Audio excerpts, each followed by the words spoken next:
교회에서 박해받는 신자들. 위기의 시대에는 올바른 길을 찾기 어렵습니다.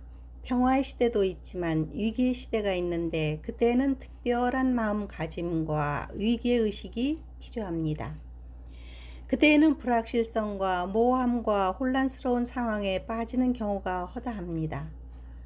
어떤 태도를 취하느냐에 따라 엄청난 결과를 가져올 것이 분명하기 때문에 결정하기가 쉽지 않습니다. 성경의 백성들이 현명한 결단을 내리는 일이 왜 그렇게 어려웠을까요? 비단 이스라엘의 문제만은 아닙니다. 기독교가 당면한 문제는 무신론이 아니라 교회 내에 잠재한 각종 우상입니다. 따라서 우리는 성경적 예언과 역사적으로 시대가 주는 정황을 지혜롭게 고려해야 합니다. 대부분의 경우에 다음 세 가지 옵션이 있습니다. 첫째, 정확한 길을 알고 분명한 입장을 견지하는 그룹. 둘째, 이것인가 저것인가 갈등하는 그룹. 셋째, 다수가 가는 길을 가지만 거짓 평안을 구하고 하나님의 뜻에 반대되는 그룹. 에레미야 시대의 타락과 혼돈상. 에레미야는 여러모로 우리 시대의 모형입니다. 에레미야는 약 40년 동안 유다의 회개를 죽을 힘 다해 무서운 하나님의 징벌을 눈물로 경고했습니다. 그러나 수많은 유대인들이 에레미야의 예언은 먼 훗날에 관한 것이라 방심했고 조롱했으며 많은 거짓 선지자들은 에레미야를 대적하고 핍박했습니다.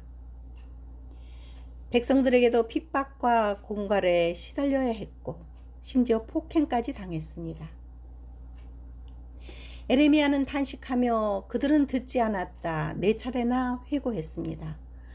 그러나 에레미야를 믿어준 소수의 사람들도 있었는데 구스 사람 에벳멜렉과 서기관 바룩, 스바냐 제사장이 그들입니다. 중간에서 갈등한 사람들은 백성들과 고관들과 제사장과 여호야긴, 시드기야 왕이었습니다. 예루살렘은 기원전 586년에 함락되었습니다. 예루살렘은 황폐화되었고 유대인들은 바벨론의 포로가 되어 잡혀갔습니다.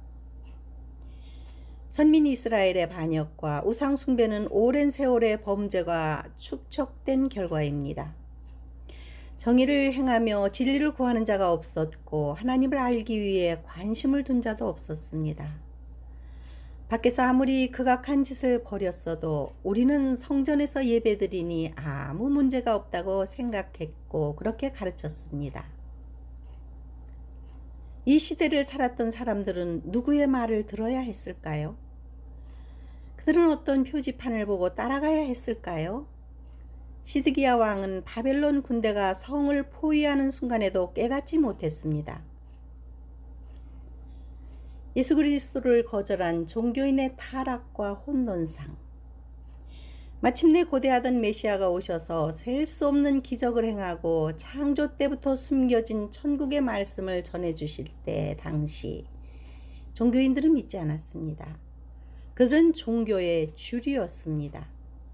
오히려 어부와 죄인들과 무명의 갈릴리 촌뜨기들이나 따라다닌다고 멸시했습니다. 종교인들은 세상을 버리지 못한 자들입니다. 하나님과 세상을 함께 섬길 수 있다며 두 주인을 숭배하는 자들입니다. 그들이 애지중지하는 보물은 그리스도에게 있지 않습니다. 그들도 한때 그분이 메시아인지 갈등하기도 했지만 결국 그들의 종교 체제가 무너지지 않는 것을 선택했습니다. 그들에게는 분명한 표지판이 있었습니다. 세례 요한의 증언과 기적들과 무엇보다 그분 자신이 분명한 표지판이었습니다. AD 70년 예루살렘은 함락되었습니다. 우리 시대의 타락과 혼돈상. 이와 같은 현상은 우리 시대에는 더욱 심각한 상태입니다. 많은 교회에서 두 가지 이유로 신실한 자들이 핍박을 받습니다. 박해는 외부에서도 오지만 내부에서도 옵니다. 첫째 이유는 백신을 접종하지 않은 것인데 이런 일로 핍박을 하는 것은 매우 이례적인 일입니다. 둘째 이유는 주님의 오실 때를 말하고 재림을 기다린다는 이유로 조롱당합니다.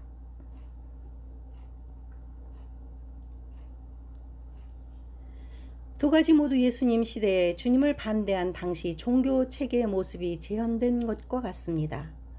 이는 모두 하나님의 뜻에 반대하는 일이자 영적 남용입니다. 선을 악하다 하며 악을 선하다고 하는 일이 실제 일어나고 있습니다. 결정적인 증거는 내부자로부터 핍박을 받는다는 사실인데 미지근한 라오디게아 교회를 보십시오. 그들은 세상을 사랑한 대가로 박해를 받지 않았습니다. 필자는 최근 어떤 모임에 갔는데 지인으로부터 농담이겠지만 백신을 접종하지 않았으니 자리를 옮겨달라는 말을 들었습니다. 백신을 접종한 사람이 왜 겁을 내는 것일까요? 위험을 예방하려고 접종한 것이 아닌가요? 사람들이 보기에 넓은 길과 좁은 길이 매우 미세한 것처럼 보일 것이지만 좁은 길에 있는 신자들은 따돌림을 당하고 비웃음을 받는 위치에 있습니다. 이 차이는 어떤 이유에 근거하는 것일까요? 누구는 올바른 포지션과 스탠스에 있고 누구는 왜 반대의 자리에 있는 것일까요? 이것을 보는 일은 미스터리한 일입니다. 주님의 말씀에 따르면 첫째 이유는 종류가 다른 밭이 있고 깨닫는 영적 차원이 다른데 세상과 하나님의 근원에 묶인 끝이 다르기 때문입니다. 둘째 이유는 천국은 침노를 당하는 한편 들어가기를 구하여도 못하는 자가 많고 내 아버지께서 오게 하여 주지 아니하시면 누구든지 내게 올 수 없기 때문입니다. 악한 자들도 악한 날을 위해 준비된 자들입니다. 우리는 어떤 길에 있는지 점검해야 합니다. 영안이 어두워진 한국 교회의 다수는 주님의 재림을 기다리지 않습니다. 하나님의 백성이라고 자부한 사람들이 정작 눈앞에 계신 예수님을 알아보지 못한 것처럼 우리 시대도 다시 오실 예수님을 거절하고 있습니다. 그것은 여전히 세상의 방식과 향락에 몰두하며 그것을 숭배하고 있습니다. 우리 시대의 도로 표지판은 무엇입니까? 어떤 기준으로 올바른 선택을 하겠습니까? 하나님의 말씀은 진실을 가르는 분명한 기준입니다. 목자의 음성인지 세상의 목소리인지 구별해야 합니다. 어느 쪽이 넓은 길인지 좁은 길인지 어느 길이 세상에 속한 길인지 타협하는 길인지 위기의 시대에는 어느 길에 많은 사람들이 서 있는지도 보아야 합니다. 또한 모든 시대에 박해를 받는 쪽이 좁은 길이요 옳은 길이었습니다. 교회로부터 여호와로의 2TV 나레이터 중단 경고받아. 여호와로의 2TV에는 8분의 나레이터가 있는데 한 분이 교회로부터 너무 종말론에 빠졌다며 나레이터를 중단하라는 경고를 받았다고 합니다. 우리 중에 지금 이런 일로 어려움을 겪고 있습니다. 정도의 차이는 있지만 신실한 신부의 길을 가는 사람들은 비슷한 상황에 처해 있을 것입니다. 주님의 오심을 준비하라 외쳐야 할 교회가 어떻게 반대로 주님을 기다린다는 이유로 박해를 할 수 있을까요? 그들의 종말론은 무천열설인데 계시록의 기록이 모두 상징이라고 합니다. 무서운 일입니다. 그렇다면 깨어 준비하라는 주님의 지시에 대해서는 어떻게 순종해야 할까요? 깨어 준비하는 이들이 어디로 몰려가기를 합니까? 어느 공동체에 돈을 갖다 바치기를 합니까? 도덕적으로 윤리적으로 문제를 일으키기를 합니까? 교회에 해를 준 적이 있습니까? 몇 월 며칠에 오신다며 무리를 일으킨 적이 있습니까? 다시 오실 주님을 위해 회개하고 순결한 삶과 주님의 사랑을 예비하라는데 왜 조롱할까요? 현대교회는 다시 오실 주님을 부인합니다. 주님의 말씀보다 사람의 교리를 따라가고 있습니다. 주님을 사랑하지 않고 말씀을 행하지 않으며 성령께서 교회에게 하시는 말씀을 듣는 능력도 상실했습니다. 그리스도인이 아니라 종교인입니다. 계시록의 7교회가 모두 하나님이 기뻐하시는 교회는 아니었거니와 더 많았었음을 기억하시기 바랍니다. 초대교회 이단들은 예수 그리스도께서 육신의 몸으로 오신 것을 인정하지 않았는데 사도 요한은 이런 자들을 향해 속이는 자들이며 그리스도를 대적하는 자들로 보았습니다. 현대 이단자들은 다시 오실 그리스도를 부인하고 준비하는 자들을 조롱하며 반대하고 있습니다. 누가 옳고 그른지 머지않아 나타날 것이지만 점점 신실한 신부들이 희귀해지고 있습니다. 많은 사람들이 가는 길이 옳은 길이라는 의미는 아니며 오히려 성경에 의하면 그 반대입니다. 오직 주님만 바라보십시오. 주님께서 자기 백성의 신음소리를 듣고 계시며 하늘에서 살펴보시고 계십니다. 이방교회가 유대 종교처럼 교종에 실패했을 때 이방인의 때는 끝난 것입니다. 그러니 아무리 어렵고 힘이 들어도 용기를 내십시오. 그 길을 계속 가야 합니다. 길을 변경하거나 포기하지 마십시오.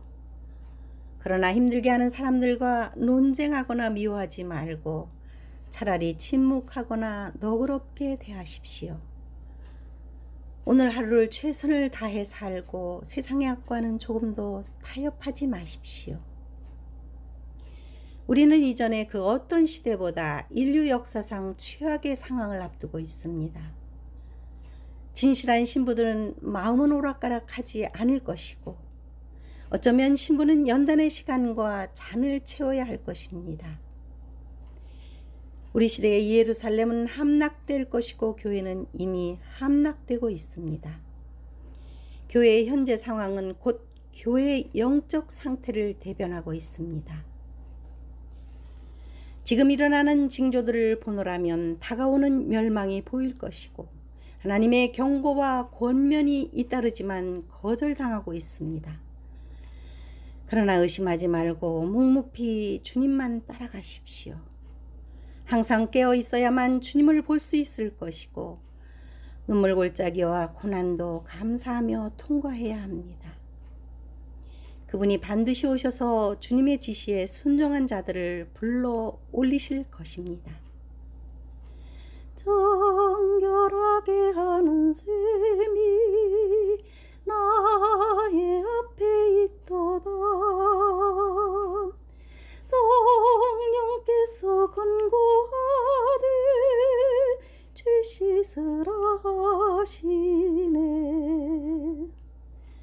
찬양하리 찬양하리 죽임 당한 어린 양 주께 영광 돌리어라. 우리 죄를 씻어 주셨네.